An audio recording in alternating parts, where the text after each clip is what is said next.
Thank you for joining us at ConTinual, the never-ending convention. My name is Jean Marie Ward, and I'll be your host for today's writing track panel, Sci-Fi Doesn't Have to Be Hard. Our goal is to expand your idea of science fiction beyond the cliches of gung-ho guys in uniform and last year's science. To help us, we've gathered a great group of writers whose science fiction runs the gamut from archaeology, to diplomacy, to mystery, to space salvage, to the Eurovision Song Contest? Okay, please welcome Jody Lynn Nye, Kyoko M, Larry Ann Martin, Nancy Northcott, and Catherynne Valente. Welcome and hello, everyone. Since everybody, presumably both on the panel and in the audience, has too many books and not enough time, I'm going to ask you all to give a brief introduction of you and your books, starting with Jody. Jody? Hi there, I'm Jody Lynn Nye. I write science fiction and fantasy. I've published over 50 books and over 170 short stories, and my science fiction tends to be of a humorous bent, although not always. I've written medical science fiction, space opera, humorous military science fiction, which is going some, and a number of different things. Okay, cool. Kyoko?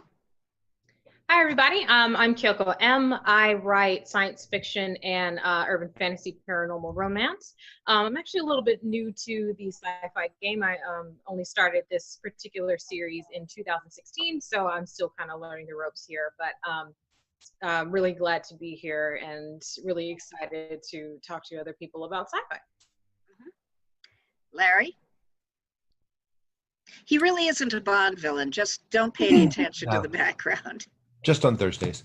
No, hi, I'm Larry Ann Martin. I write under my own name. I have 2 books out currently, so I'm a newbie also. I have a space opera, science fiction, and I also have a portal fantasy. In the rest of my life, I'm a co-author and behind-the-scenes support for Gail Z. Martin, and we have a number of series in various genres. Cool. Nancy? I'm Nancy Northcott. I write the Boar King's Honor historical fantasy trilogy for Falstaff Books, and this is the first book there. And with Jeannie Adams, I co-write the Outcast Station science fiction mystery series.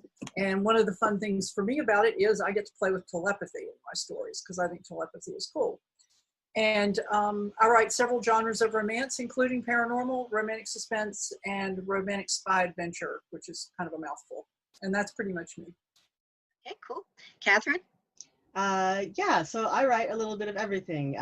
You wanted, I write it. I write fantasy, I write science fiction, I write for children and adults. I'm scooting in right under Jody at about 40 books at the moment. My Fairyland series for children is one of the things I'm best known for, but I also write a lot of science fiction as well. And it tends to run the gamut from the very literary and fancy Radiance through to the space opera called Space Opera, which is indeed based on the Eurovision Song Contest, all the way to the most recent Mass Effect tie-in novel. So my science fiction does the whole fancy dance all the way up and down the spectrum. Yeah, that's me. Okay, let's talk a little bit about space opera. I mean, the concept is just so out there, and you know, just what people think of when they think of out there science fiction, but even beyond that. So I'm assuming that the book had a rather unusual genesis. Is that correct? It really did. It really did. It's the most ridiculous story of how a book got written. I'm never gonna beat this story. Like, it's just so stupid. So I love Eurovision. I have for a long time, and I usually live tweet it every year. So I guess it would have been 2016 that I was live tweeting it. And one of my fans in the Philippines replied and said, "You should write a science fiction or fantasy Eurovision. Wouldn't that be funny?" And I tweeted back, "Haha, yes, that would be hilarious." And 5 minutes later, I got a DM from an editor at Simon & Schuster saying, "I will buy that right now." Ooh, Uh, fabulous. I had no ideas. All I knew it would be science fiction. I didn't want to do like a bard fantasy one. Knew it was going to be Eurovision in space. The contract still says Eurovision in space. There was no title. There was no synopsis. That's it. That's all it was. And like my partner said, like, do you have any ideas for it? As I'm signing the contract, I was like, nope, not even one. And even a week before I started writing it, I had 0 ideas. And it ended up being this insane thing that is both very rooted in Eurovision if you know about Eurovision, but is also a madcap science fiction comedy if you haven't. And on top of that, I did try to, though I was making the jokes, take all of the science at least a little bit seriously in it and create a very lived-in science fictional universe. So it ended up being such a labor of my heart, from a joke to this thing that is just so much of me poured out on a page and then doused in kindergarten glitter. I like the kindergarten glitter part. The question I have is, though you have written sci-fi before in various different subgenres, Yeah. how is the writing of this different than, say, for Radiance or? Well, so there's 2 huge differences. One is that Radiance is an alternate history science fiction. It is, though alternate history often falls under the rubric of science fiction, it is both an alternate history and a science fictional story. So it posits that space travel was discovered around 1860 and then takes place in the 80s, in the 1980s. So there's so much research I had to do with Radiance, not only on history as it happened, but to rigorously think out how it would have happened differently. One of the loveliest nights of my professional life is I had a lot of friends over who are historians or hobby historians, and I made them a huge dinner, and we sat around the fire with drinks and talked about, we planned the history of the world if everybody had space travel at the end of the 19th century. It was wonderful. Radiance is also structured very unusually. Space opera is structured like a sports movie. Radiance is structured like House of Leaves. They're very different. But the biggest one was, and I know Jody will have something to say about this, was just that space opera was comedy. And I had never written comedy before. I had written comedic scenes in a dramatic book, but it's entirely different to write an entire book that is meant to be in the comedy section. And I'm a very quick writer. I write very fast. And I went from being able to, when I'm really going and I have a deadline, write 5,000 or 6,000 words a day, no problem, to working for 12 hours and having 1,000 words. Because all of a sudden there was another dimension. I couldn't just pick the right word to illuminate a character, or the prettiest word, or the most interesting word, or one that would illuminate world building. It had to be the funniest one as well. So it led to a lot of conversations about what's the funniest fruit or the funniest animal. And these notions about my choices that I had never had to manage, keep in the air with all the other balls I'm used to juggling. So I really learned a lot writing space opera because I had just never done it before. Kyoko, you tackled something that would seem to require quite a lot of research. You've got an archaeologist on one hand and scientifically based dragons. You've got to come up with a reason why dragons appeared, why they went extinct, and how they could be brought back.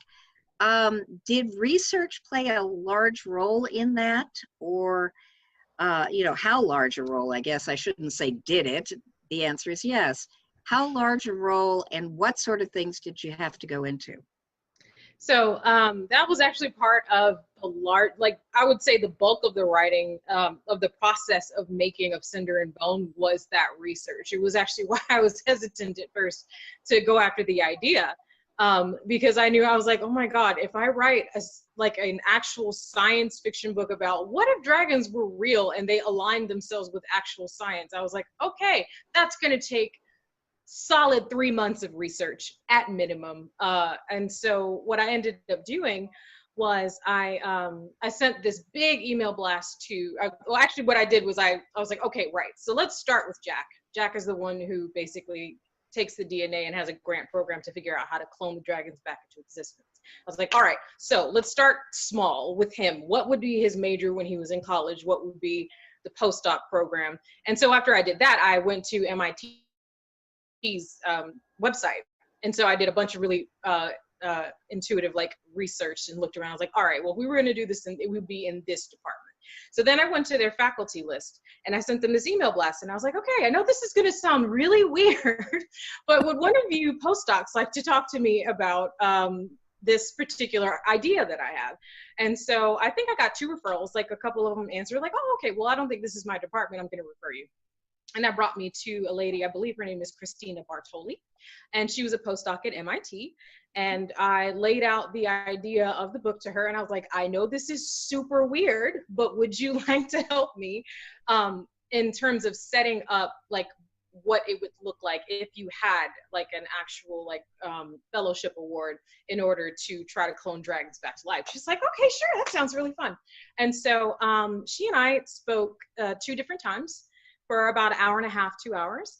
And so, which was so sweet and generous of her. And I came up with this list of the weirdest questions about MIT and about the different research that she actually did.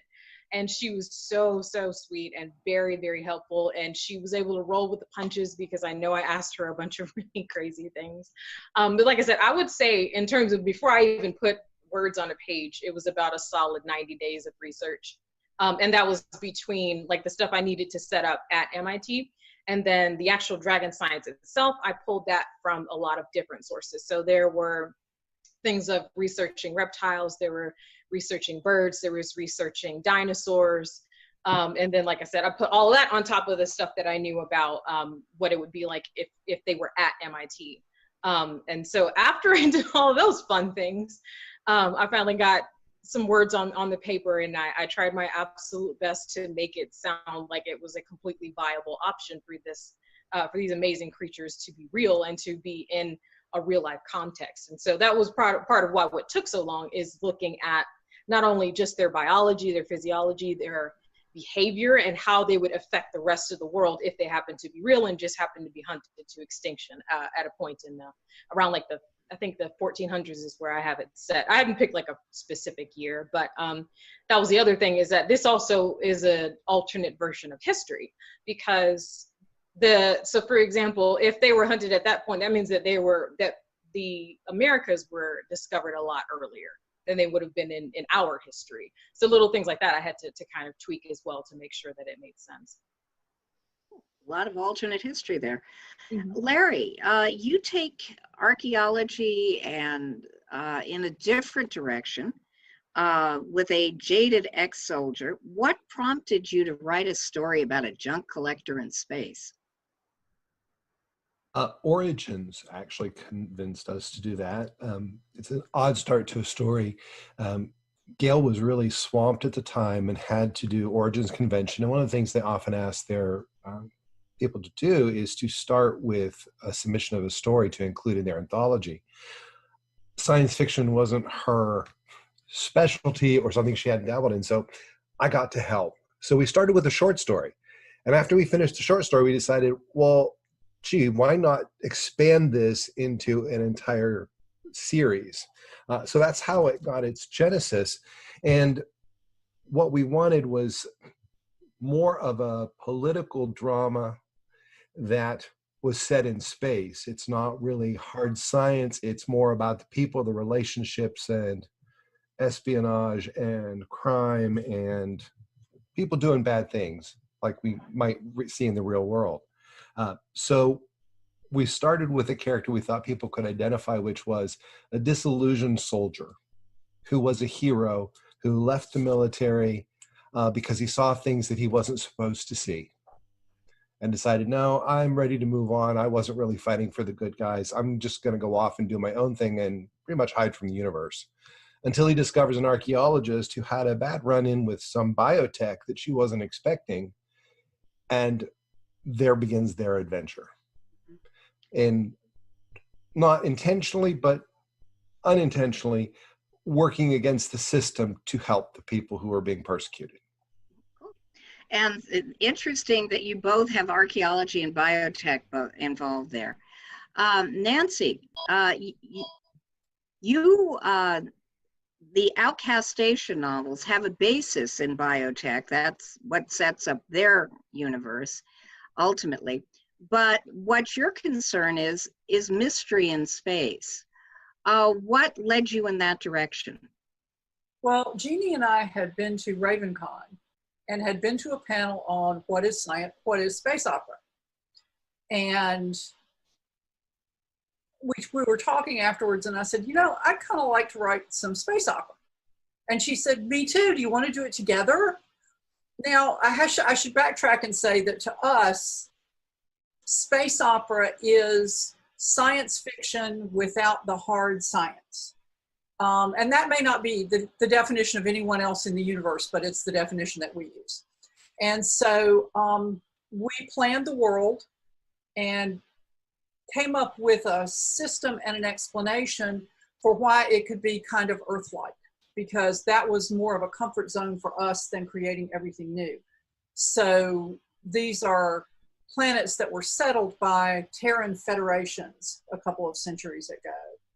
And to me, a good mystery, a good murder story is a lot of fun. But by setting it in the future, I could use tech that a detective now couldn't use. You know, we basically walked our tech forward a bit. And so I thought, well, it's nice to read somebody who's, as Larry said, working against the system. And so my character is a marshal who's the new guy on the station, on the outpost. And he's there because he ticked off his last boss. And unbeknownst to him, until he arrives, his last boss is a really good buddy of his new boss. And Jeannie and I call Outcast Station the armpit of human space where careers go to die. So it's always kind of fun to write a story about somebody who's fighting an uphill battle against something. And so that was my story. And then with Jeannie's, she's more, well, let's just put it this way. Jeannie likes plants and I kill them. So her story has a lot to do with plants and science based on plants. And so her character is also an outcast in a different sort of way. And so we had a lot of fun with that. That's Jeannie Adams, I should add. Yes, I'm sorry. Yeah, I just wanted to. Jody, diplomacy is an underappreciated plot device and a generator of conflict. Despite the fact we have examples of both in real life, you don't see it a heck of a lot in fiction. What prompted you to focus on interplanetary diplomacy in your Imperium novels and stick a far future version of Jeeves and Wooster in the mix? That is one of the most perfect pairings in literature, as far as I'm concerned. Jeeves and Wooster, the feckless young lordling or a man about the galaxy, and the self-effacing gentleman who tries to keep him from getting in too much trouble. Thomas, and both Nancy and Larry are talking about people who are outside the system or fighting against the system. Thomas is part of the system. Lord Thomas Kanago is a cousin of the Emperor of the Imperium, which is where my novels take place. So he will be sent out on missions on behalf of the Imperium, but he has a bad habit of wanting to do everything his own way.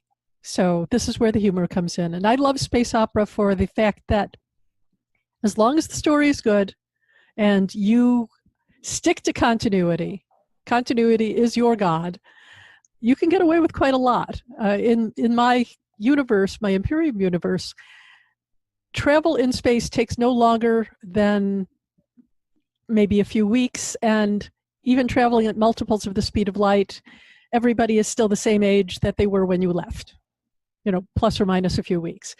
So I avoid what Chuck Gannon is doing, which is very hard science fiction indeed, and more power to him. It's just not the kind of story I'm telling. So Thomas travels to the autocracy where he is going to meet the autocrat, who is actually a teenage girl. She may look like a lizard, but she is a teenage girl. So winning over her government and overturning the very real corruption that's going on underneath. There's a very seamy underbelly that diplomats have to be aware of unofficially. and unaware of officially.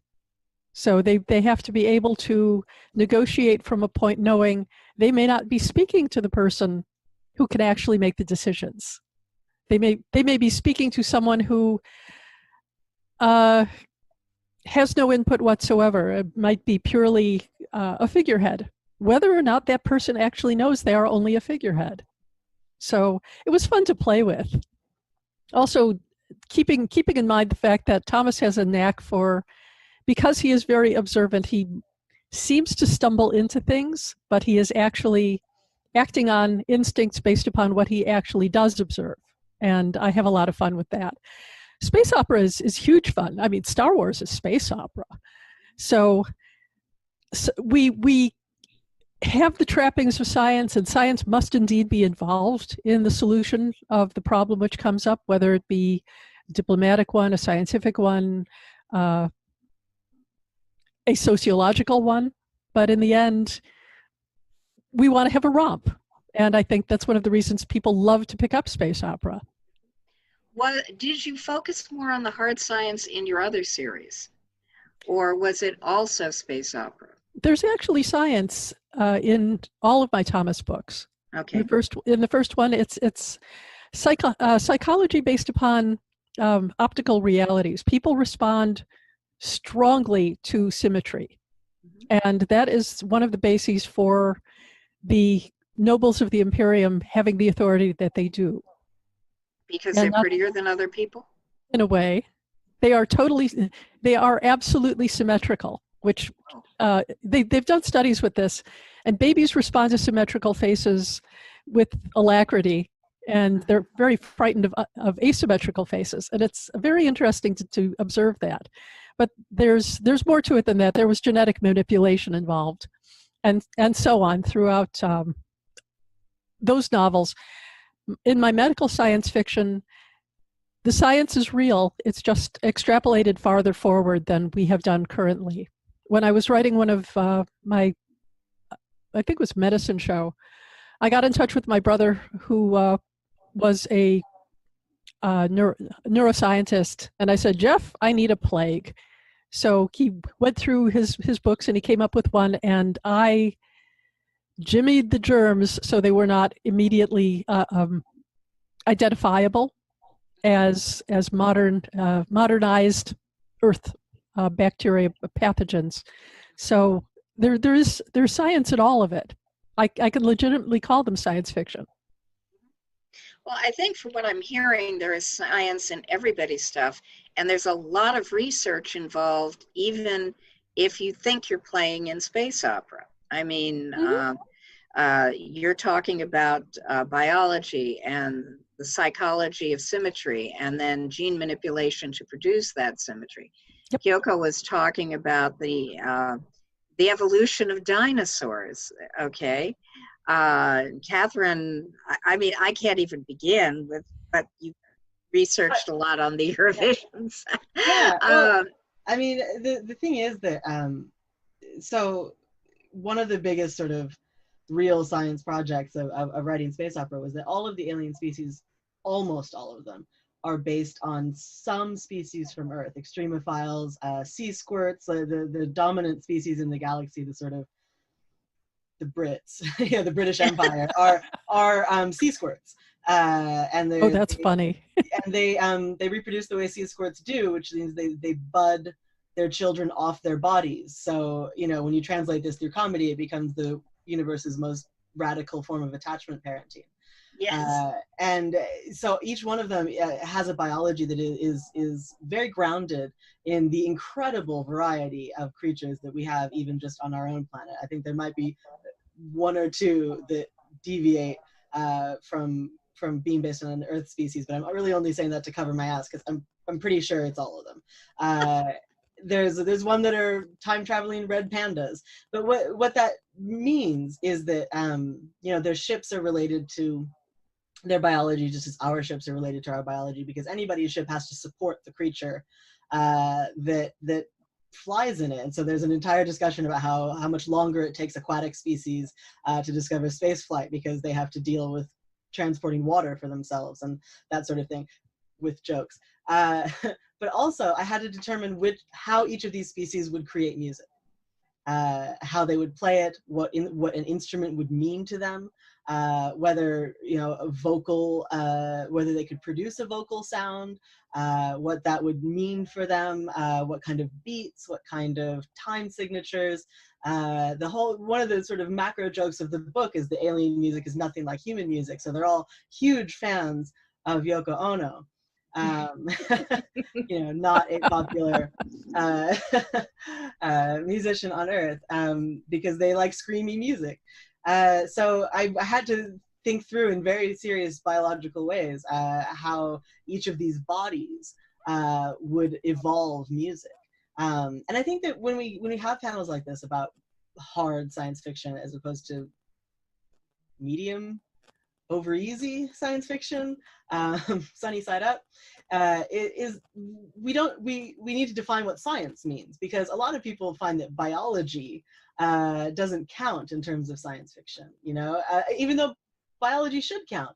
But when you think of hard science fiction books, you don't often think of ones that are super grounded in biology. Usually it's technology that is the hard part. It's the hardware, not the software, and not the gushy wetware that people focus on books that in popular culture are thought of as hard science fiction. But there's a lot of sciences out there, and psychology is also a very serious scientific field.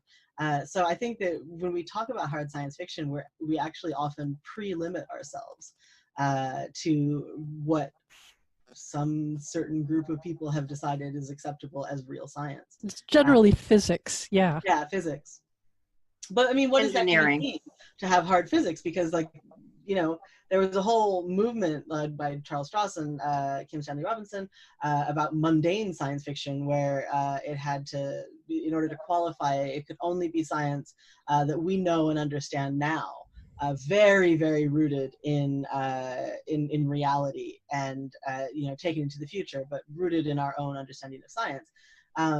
And that's great for them. I never had any interest in that, because I don't think that we understand science fully now. I think that in 50 years, we're going to look back on where we're at now and think it's ridiculous. Kind of like when we look at punch card computers, it doesn't bear any resemblance to what we think of as a computer now. But that's an aspect of hard or not hard science fiction as well. A wormhole is not hard science fiction. That is a theoretical construct. However, it is a plausible theoretical construct and therefore counts as hard science fiction. Yeah, I agree. That's one of the reasons we're having this panel, is to have those discussions about what constitutes science fiction. And I think it's a bit bigger than the size of your rocket pack, but I won't go there. Anyway, Larry, what kind of research did you do for Salvage Rat? A lot of reading and a lot of talking to the experts that we know. So the one I refer to most, and I read, I think, all of the books that he had out, is Michio Kaku, who has a series of books about physics and the reality of looking at science fiction, and different books look at different pieces, but looking at what has been proposed, such as Star Wars or Star Trek, and saying, okay, how much of this is plausible? What pieces are plausible? What could happen in the next 50 years, or what would happen eventually? And that's where we used a lot of our science. For the more tactical, fortunately, we have an incredible network of writers who happen to be physicists and scientists, many working for NASA, who actually helped us come up with some of the pieces and helped us beta read pieces of it to say, okay, is this plausible? Would it work? Because ours is not based on the science. The science is the background. So it is really a story about people, relationships, and the intrigue set in a world that is futuristic in space with a lot of things we don't have today. I think we frequently describe it as it's Bonnie and Clyde meet V for Vendetta in a Firefly-esque universe. So the science has to be logical, and as I think Jody said, it's got to be consistent. So we don't trip over ourselves and do things we said we couldn't do. And hopefully most of what we've used based on the research is it's plausible. It may not be possible yet, but it is how it would work, and it's in theory going to happen that way. Okay. Nancy, what kind of research did you do for your element of Outcast Station? Well, I had a little bit of useful background in writing my Marshall character because a long time ago in a galaxy far, far away, I was a lawyer. I'm happy not to be one anymore, but I do remember what that was like. And I do remember my year doing appointed criminal defense work. So I kind of had a background for that. For Christmas on Outcast Station, however, I wanted to try working with a race that was not entirely human. And so there's something about scorpions I think is just really cool. And so the neighboring star system is a scorpioid species called the Dracons. And so I did research into what do scorpions eat, what kind of environments do they like, and they are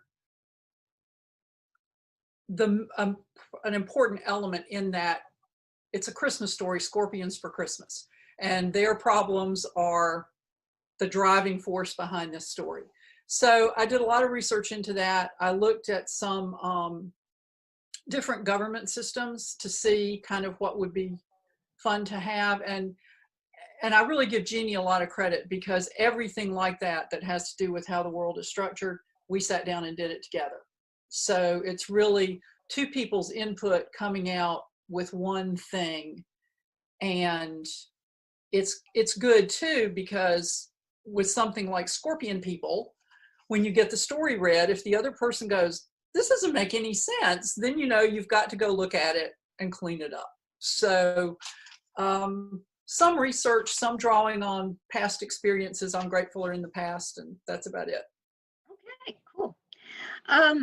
This is one of the things I'm hearing. There seem to be some themes here, and the big one seems to be biology and how important that is in terms of even when you don't have, quote, hard, though you are researching it, science fiction.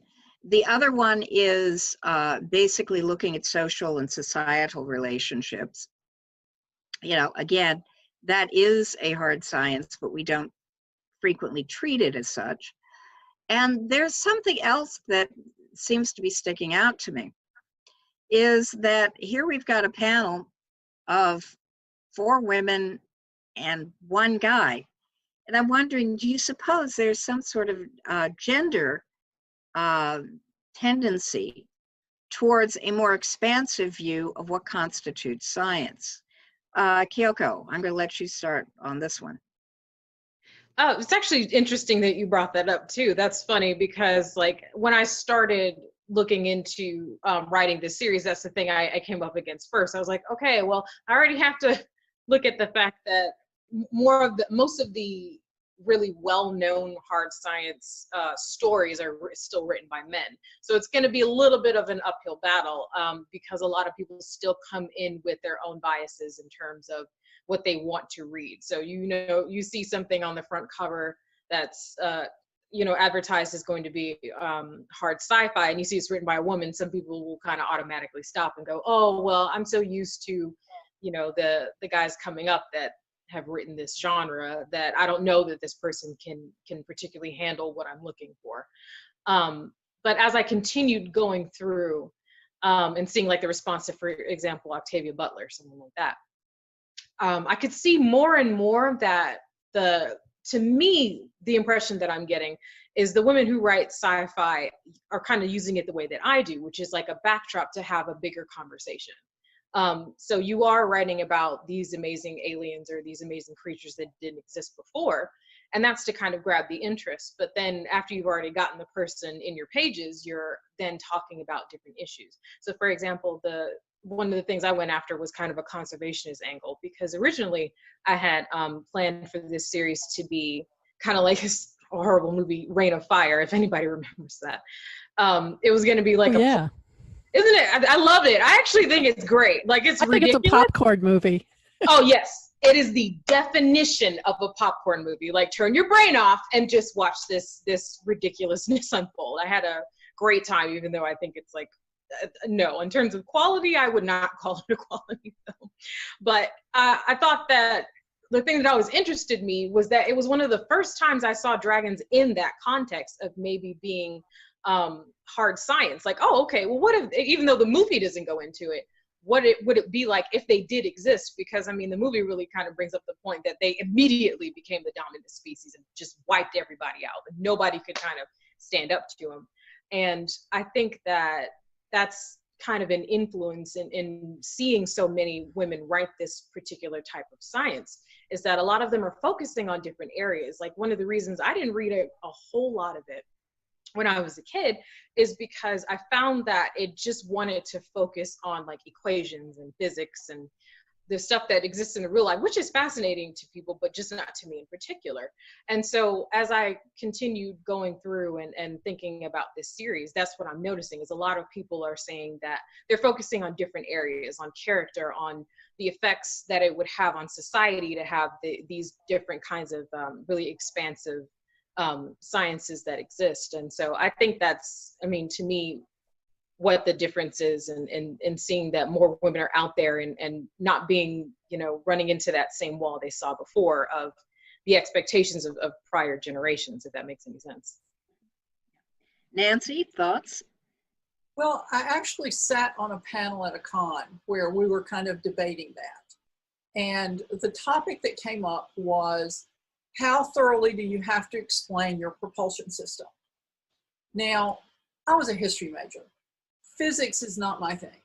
If people enjoy writing a detailed explanation of how their ship goes, if that's their jam, that's great. I'm not going to not read their book because of that. But what I will do is, when that starts, I skip down to the point where they do whatever makes the ship go, and then I start reading. And so a couple of other people on the panel said, yeah, I kind of do that too. That's not as important to me. One of the guys on the panel said, oh, I think you have to explain this or you're going to lose the readers. Well, you know, two of us at least on this panel are readers, and you don't lose us. But there was a gentleman who is something of a legend in the field, and I'm not going to say who he was because I don't have his permission to quote him.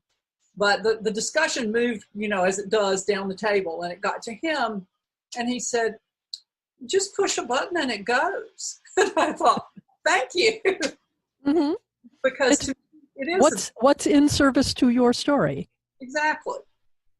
I mean, I'll make some enemies right now. I thought that was one of the problems with the Star Wars prequels that everybody ran into, is that it kept trying to explain itself. And it's like, I don't need that. Like, I want to get invested in the characters that you have, but it would stop every 5 minutes and just like either one, remind you of the originals, or two, it would spend way too much time world building when you're like, well, I mean, that's nice. Okay, that looks pretty cool. But spending entire minutes, like my biggest grudge is with the daggum race in that first one.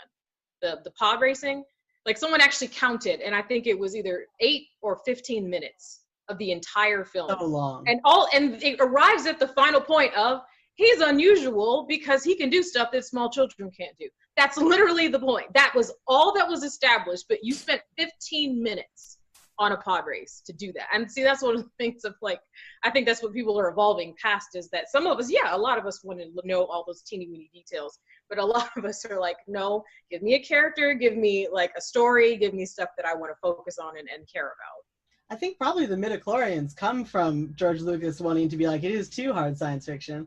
I know, and it just he took too far. It was like, well, no, that's fine. There were a lot that at all. Yeah, there was a bunch of stuff that would have worked if he wanted to explain it and we wanted to know, but it was like, no, that's not the one. Leave the Force alone. No, that's fine. Especially because a simple blood test would reveal if you had Jedi potential, and that means that he could have done what the Pharaoh in Egypt did and killed every child who had any potential for it, and that would be the end of the story. Yeah. So, trying to retcon something that didn't need retconning in the first place was a big fat waste of our brain power, and people went to the movies. To try and combine what Jean Marie and Kyoko were saying, though, like Kyoko, I think that you're right. Although there are lots of women science fiction writers who are very happy to dive into the nitty gritty of science with the best of them. But the thing is that when male science fiction writers do that, nobody ever argues about whether or not it's hard science fiction. I have long said hard science fiction just means a dude wrote it. That's it. That's the only definition. You know, nobody argues about whether or not China Miéville is a science fiction writer, despite the fact that it's the least hard science fiction you can possibly imagine for the most part. There's very little science to it at all, but nobody really argues about that. You know, you bring up Star Wars, like there's all kinds of classics of science fiction. There's Heinlein books that have no particular science in them whatsoever, but are always going to be classified in the science fiction section, and no one has this argument. No one like pulls their hair out and frets over whether it's hard enough, unless a woman wrote it, and you can use that to say that she didn't write science fiction. I didn't write science fiction for a long time, literally because of this. I felt like there was no room for me in science fiction. There was room for me in fantasy. You know, there's a lot of women writing fantasy, a lot of different kinds of fantasy. I felt like there was a place for me there, and the kind of things I wanted to do, and what I wanted to do with language, and what I wanted to do with character. But especially when, you know, I'm old. So a while ago when I was starting out, I didn't feel like there was room for me in science fiction. And my first science fiction story is actually, it takes place at a wine tasting, and it's about the wine trade in the far future settled galaxy, which, you know, is girly enough in and of itself and on its own, because it involves something other than blowing things up. But I was terrified writing that story. And as soon as I wrote it, as soon as it was reviewed, people said it wasn't really science fiction. And for a long time, for years, my only goal was to write something that nobody said wasn't really science fiction. And you know what did it? You know what finally did it after all those GD years? Space opera, which is not like it's not hard science fiction at all. It has nothing to do with it has the least to do with science of any science fiction I've ever written, and that was the one nobody complained about. That was the one nobody said anything about science fiction, and probably not coincidentally, it is the only book of mine that my gender has never been brought up in a review. Ooh. God knows why. Is it because science fiction comedy automatically gets a pass? Who knows? But I found it very difficult to find my place in the science fiction world as opposed to the fantasy world because of that bias, because of that notion that if a woman writes it, we have to have a conversation about whether it's really science fiction or not, about whether it's hard science fiction or soft science fiction. I'm really sorry that Catherynne Asaro couldn't make it, because she would have negated I know, because what is being said here. She is a scientist. Is who you would point at. So like exactly. She is an incredible example of women writing as hard science-based science fiction as you could possibly want. And she's wonderful. And I mean, it used to be even harder than it is now, and it's not that easy now. And I think that a lot of people who, I say people, I don't want to like turn this into a like white dudes have an easier thing. I don't. But I do think that people who've never had their work questioned that way, just whether their work belongs at all, don't understand how alienating and distancing that can be, and how much it can affect your confidence to write the next book when anything you write is questioned as to whether it should be even allowed in the club. Yeah. Oh, it's horrendous. That's an enormous blind spot that a lot of writers don't think that they have, and to a degree where, I mean, you're so correct that I wrote this kind of like small theme in the books where, again, this is the two scientists that make the dragons are Dr. Rhett Jackson and Dr. Kamala Anjali, and I literally put purposely in the story that people keep trying to give Jack all the credit when Kamala's the one that had the breakthrough that allowed the cloning process to happen. And like every 5 minutes, Jack corrects people. He's like, no, do you see this amazing woman right here? Most of this is her. I know that I'm a white guy. Stop giving me all the credit. She did most of this.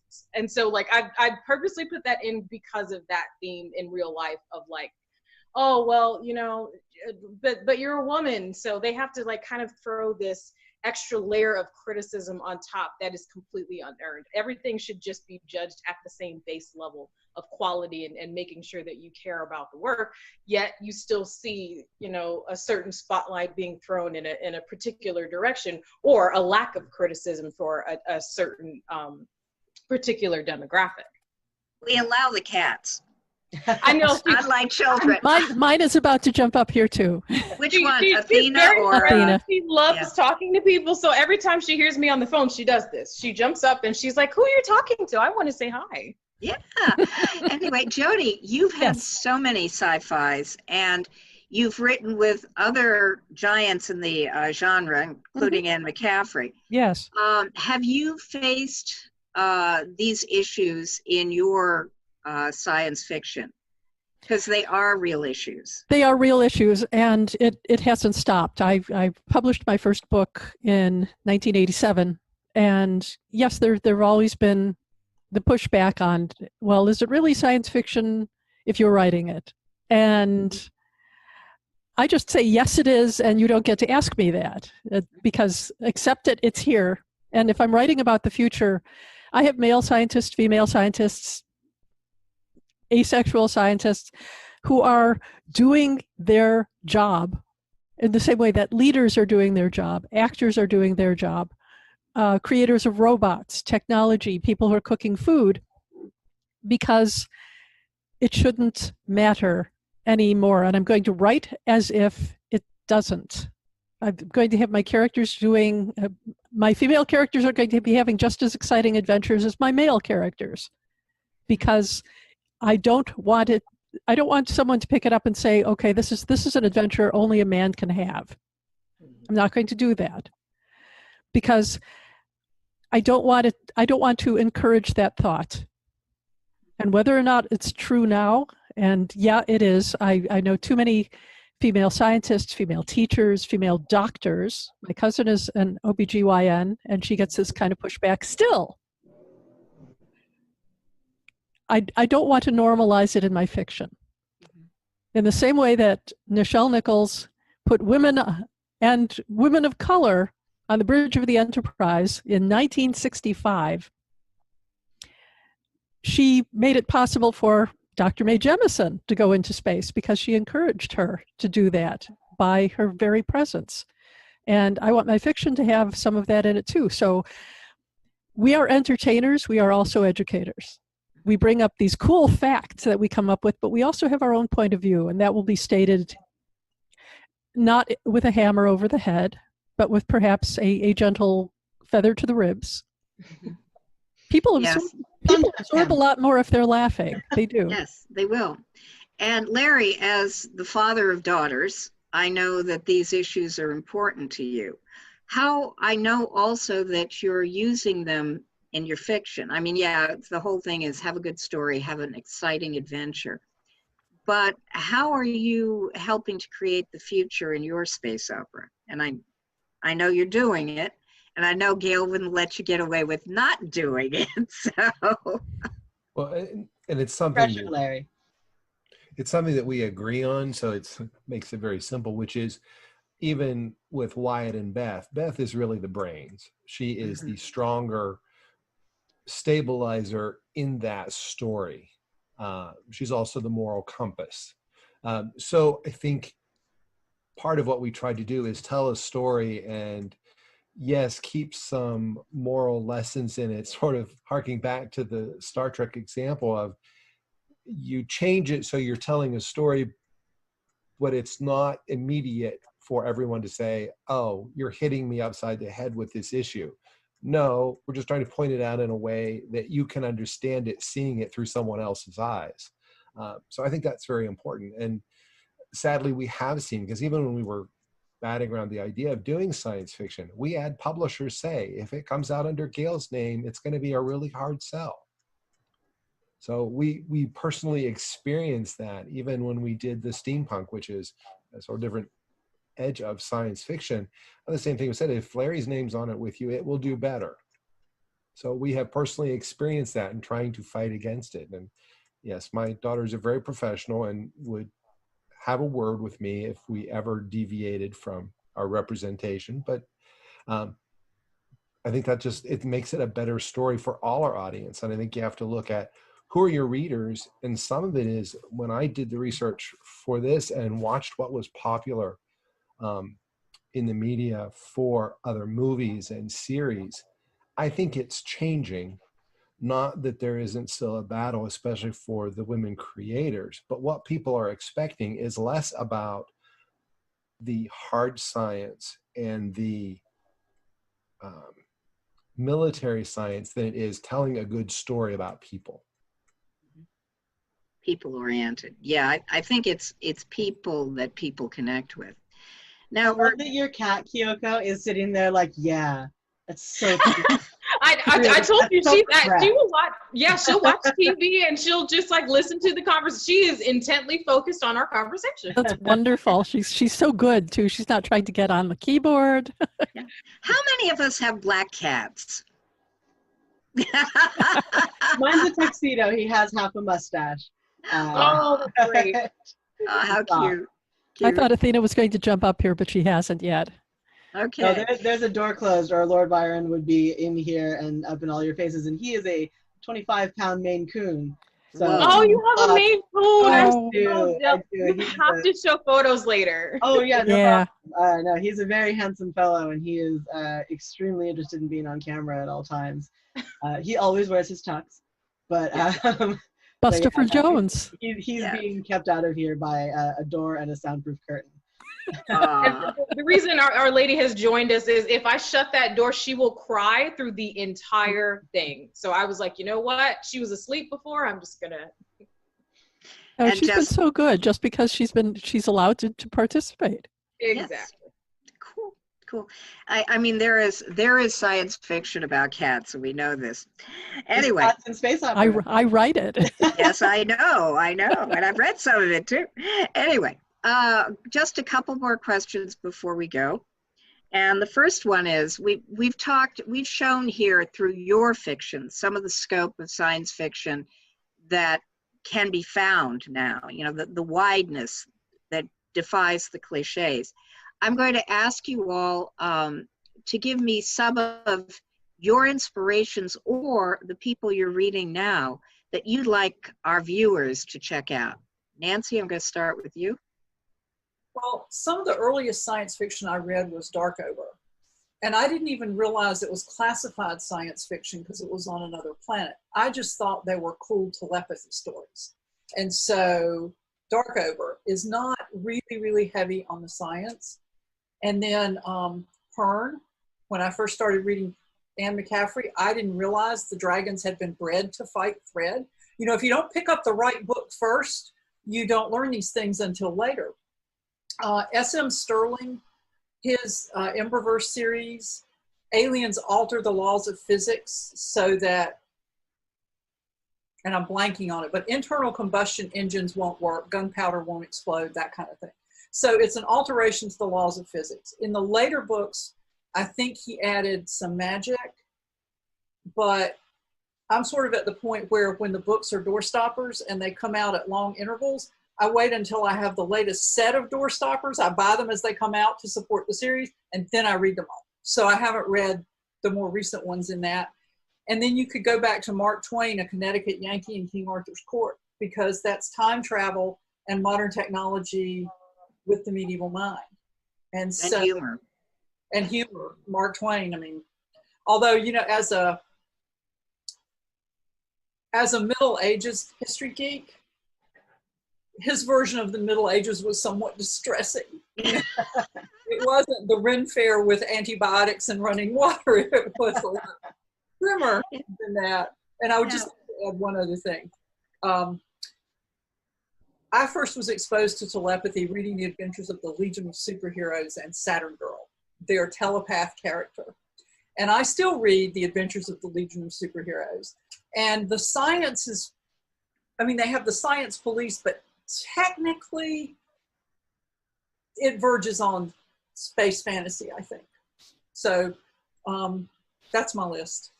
Okay. Kyoko? So I'll do kind of part one and part two of the question. So one thing I would recommend, a hard sci-fi that I enjoyed was the Earthrise series by M.C.A. Hogarth. It was really fun to read just because, again, it had a woman of color is the captain of the ship. It's very, very Firefly, but the hilarious part is I read later she's never seen Firefly. But there's a bunch of, like, the way that the crew is composed, it almost perfectly matches to a degree. Especially, again, you have a grumpy captain and this like ethereal, beautiful love interest who just constantly ticks him off. And they're absolutely in love with each other, which of course in Firefly's case would be Mal and Inara. But I liked it because it combined a bunch of really interesting elements together. So you had your, you know, being out in space and kind of same thing. They weren't criminals or anything, but they would just like, you know, take cargo from place to place, and they happen to bump into this guy who's in a bunch of trouble, and they end up picking him up, and then they go. But she has a lot of elements I didn't really see a lot in her sci-fi that were in her stories, like, again, anthropomorphic people. And the love interest guy is, I don't know if you guys watched anime growing up, but he is exactly a bishonen. So like this beautiful, pale, larger than life, you know, drama queen type of character that ends up kind of being the damsel in a way. And your recommendation? Yeah, that's my recommendation. Yeah, that's recommendation, but not inspiration. Okay. Correct. Yes. So all right. My, inspiration, I would say, especially for Of Cinder and Bone, it's funny now because it's been out for about 4 years, is that I've had a couple of reviewers be like, it's like Jurassic Park with dragons. And I was like, great, I was going for that. So, I actually did read Jurassic Park when I was a kid, and I liked it quite a bit, but I've always been deeply drawn to the movie because it's terrifying and fascinating, and it's well acted, and it's like really sharply written. And like I mean, of course you love dinosaurs when you're a kid, and I got older and I find myself really rewatching the scene where they're at the table and they're having that conversation about, you know, man versus God versus nature. Like, do we have the right, even though we have the ability to make these creatures, should we have done this at all? And I think that really heavily influenced how I decided to write Of Cinder and Bone, because in this case it's actually flipped. The dragons were minding their own business, and the entire world decided to turn it into like almost a capitalist kind of dragon hunting craze. And so they went and just wiped the entire species out because it became such a part of the culture to be like, oh, well, I brought home the biggest dragon. No, I did, and that kind of thing. And so big game hunting. Yes, it just became this big game hunting phenomenon until they literally killed them all off. And so there were these centuries go by and people weren't able to learn that much about them because they were dead. And so that was Jack's motivation of bringing them back. It wasn't for a park. It wasn't for entertainment. It was like, we cut off an amazing resource of knowledge. And that was really his motivation, is that I want to learn more about these things. If we were able to bring them to life, keep them safe, and you know, put them in a context of, we just want them to be alive. We are not trying to profit off them. We're not trying to do anything. So that was the inspiration. Yeah. Okay, cool. Larry? I'd say my inspiration was really C.J. Cherryh. Mm-hmm. Were the first books that I read that I would consider just really good science fiction and sort of got me hooked. Also Ursula K. Le Guin. Some that I've read more recently that I've just really enjoyed is David Weber, who that may be a common one for guys, but I just enjoy it. It's a fun story and a fun read. There are no wrong answers. And out of loyalty, I also have to say David Drake, which is more military sci-fi, but still he writes a good book. Yeah. Okay, cool. Catherynne? Well, so I mean, if we're talking about specific books, I feel like the elephant in the room with space opera is always Douglas Adams. And you know, I talk about it in the acknowledgments.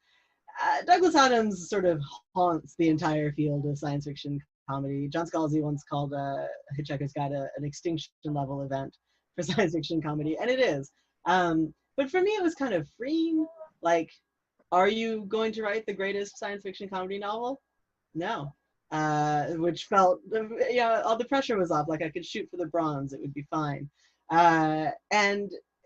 But at the same time, I have British people in space, and you're never not going to evoke Douglas Adams a little bit when you have British people in space. You might veer toward Doctor Who and then remember that Douglas Adams wrote Doctor Who. So like it goes back and forth. But I felt like a big part. I mean, I read Douglas Adams as a kid.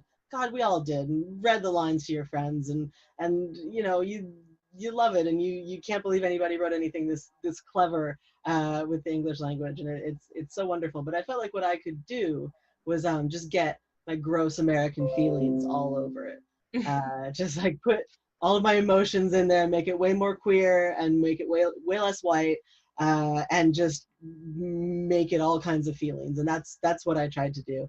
And you know, in the end, somebody told me they saw a teenager reading lines from space opera out loud to their friend at a pride parade, and like that is the great circle come round of science fiction comedy. So I'm very proud of that. But Douglas Adams and David Bowie were the two angels on my shoulders writing space opera. I don't think, if you look at what I read growing up as far as science fiction, it's not going to be a very woke list. I read what a lot of people read when they were growing up. You know, I loved Dune. I probably read Dune more than it is cool to have read a 6-book series. And I loved Greg Bear, The Forge of God, Anvil of Stars, Dyad. I just absolutely adored. I chewed through Asimov like crazy. Like these are, it's a bunch of old white guys because that's what was available on the shelves. I was a lot more adventurous a reader in fantasy, but I think that it was possible to be in the 80s and 90s because of the very phenomenon that I was talking about with not feeling like there was a space in science fiction. Like women were booming in fantasy in the 80s and 90s, and it was a lot harder for them to be accepted in science fiction. So yeah, I read what was on my dad's shelves, like we all did. Now that I have a small child, I feel like the responsibility of what's on my bookshelf is intense. As far as what I'd recommend today, Becky Chambers is doing some awesome stuff with science fiction. Obviously, N.K. Jemisin is a legend. It's kind of an easy out to recommend her because she's just so incredible. And I really enjoyed the Planetfall series by Emma Newman recently. It really felt kind of old school science fiction to me, but without all the problematic stuff. And it's that thriller kind of can't wait to see what happens next thing. But my biggest recommendation would be that I think a lot of the most exciting stuff happening in science fiction today is happening in short fiction. And I just recommend going out there and reading through all of the online zines that you can find and discovering new writers, because some of the really freshest stuff is in short science fiction. I feel like film science fiction always lags at least 10 to 20 years behind printed science fiction, and novel-length science fiction lags 5 years behind short science fiction. So like the bleeding edge to me is short fiction, and I really think that, especially with all of our attention spans suffering these days, just like go out and grab those little moments of the future. Of the joy, yes. Jody, what would be your recommendations, your inspirations from the past, your recommendations for today? Well, absolutely Mark Twain was an inspiration for me, and A Connecticut Yankee in King Arthur's Court in particular, because time travel, fantasy humor, and naturally the Matter of Britain, because all of us have within us somewhere a King Arthur story of some kind. And it's in his bursting out of it, it was American ingenuity overcomes the Matter of Britain, because of course, why not? But I had a lot of, I didn't really come into classic science fiction that I knew of. I just read everything that there was in the school library. And one of them was, I'm trying to remember the name of the author, but the first science fiction book I can remember reading was by a woman. It was called The Incredible Flight to the Mushroom Planet, about these little children who build their own spaceships, sort of a la the movie Explorers, and off they go to have a science fiction adventure. But I didn't separate it in any way from the other stuff I was reading, because almost all children's fiction is fantasy of some kind. It's hardly ever what we would refer to as mainstream fiction.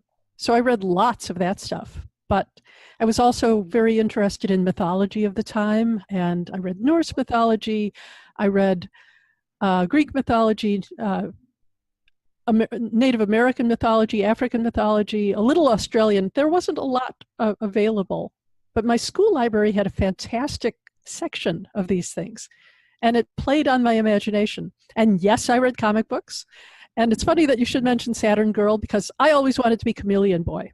I wanted to be able to change my shape whenever I wanted to. The Legion of Superheroes was tremendously interesting to me. And Yeah, I went for things that involved women where I could find them. Even as a child, I had a subscription to Lois Lane comic magazine. You probably didn't even know that existed. But by God, it cost me $3 for a year subscription, and that was hard to put together. As for people that I have read and am reading, Ursula K. Le Guin, I have not yet read everything that she wrote, and she blows my mind every time I pick her stuff up. Yes, the old white men, but they're still mind-blowing for all the fact that, yes, they were old white men who were writing science fiction, have mind-blowing concepts. And a lot of them were more, they wanted to be more woke than they were in most cases. There's some things that are absolutely just, you look back at them and roll your eyes. But for the most part, there are people out there who are doing really good stuff now. I am tremendously sorry always that we lost Terry Pratchett, because I think he's one of the greatest writers that we've ever had. I think he's our Shakespeare, because he understood human nature in a way that most people just don't get into that depth. And he loved them too, which is something that you can tell when people love their characters when they don't. And he did love his characters. Let's see. Of course, Anne McCaffrey, she was not only an inspiration to me, but also a mentor. I wrote several books with her. And it was a real privilege to have that happen. Douglas Adams, yep. I thought his stuff was tremendously funny. The video of the original Hitchhiker's Guide does not wear well. It's so dated and so slow paced that it's just painful to look at right now, but the humor is still there. I mean, having somebody roll their eyes and say, not again, you know, you have this vision of a bowl of petunias and a whale falling out of the sky. Let's see, of people who are doing really good things now, yeah, David Weber is terrific. If you want a 60-page battle at sea, he's your man. But also he writes very good characters. Nnedi Okorafor is writing amazing stuff. I think Lagoon is just tremendous. And the other things that she's doing, Binti Akatowicz, all of her other work, Shauna McGuire is coming up and doing beautiful things. Sarah Pinsker. Let's see. There's so much good stuff that comes across my desk. For a while there, we were my husband and I were the fiction reviewers for Galaxy's Edge magazine. So we got far too many really wonderful books, and we're only able to recommend a certain number because of the length of the column that we had available to us. But we build upon what we had before us, as the writers of the past did on the things that inspired them. So I think that we're getting more sophisticated and more interested in different and wonderful things as we go along. And there are going to be people who build upon us, and we're going to read those and admire them in the future. That's a good closing line. So and we're coming up really against our time. So I'm going to ask everybody to tell our viewers where they can find you on the web. And don't worry if you can't catch it as folks are saying it, because we will repeat it at the end. Jody? My website, which needs severe updating, is jodylynnye.com. That's 3 N's in a row. And I am on Facebook at Jody Lynn Nye. So come by, drop a note, and have a conversation. Great. Kyoko? So you can find all of my work on Amazon and Smashwords. So I've got the 2 series. So first one, of course, is Of Cinder and Bone. That's the Dragon Sci-Fi series. And then we've got the Black Parade series, which is urban fantasy and paranormal romance. My website is shewhowritesmonsters.com. You can find all my links to everything is going to be there. I'm on Facebook as well under the same name for She Who Writes Monsters. That's a great title, I gotta say. That really is. Nancy? My website is nancynorthcott.com. I have a Facebook page, which is Nancy Northcott Author. I have to confess I'm not there as probably as much as I should be, but you can almost always catch me on Twitter, where I'm at Nancy Northcott. Cool. Larry? You can find me at larrynmartin.com. It's a site that I share with Gail Z. Martin, and you can find not only all our books and links to where you can buy them in audio, ebook, and print, but you can also find all our social connections for Facebook, Pinterest, Twitter. All of them are there. It's one stop, LarryAnnMartin.com. Great. Catherynne? My website is CatherynneValente.com. You can find me on Twitter at Cat Valente. You can find me on Patreon at Cat Valente and on YouTube at Cat Valente Live. Great, great. Well, thank you all. This has been a fascinating conversation, and I'm sorry I had to sort of chivvy people along, but I was looking at the time. We could have talked for far longer, but thank you all for joining us here today, and thank you all in the audience for joining us on the writing track at ConTinual. If you enjoyed what you saw, please like, share, follow, and subscribe. Thank you. Bye.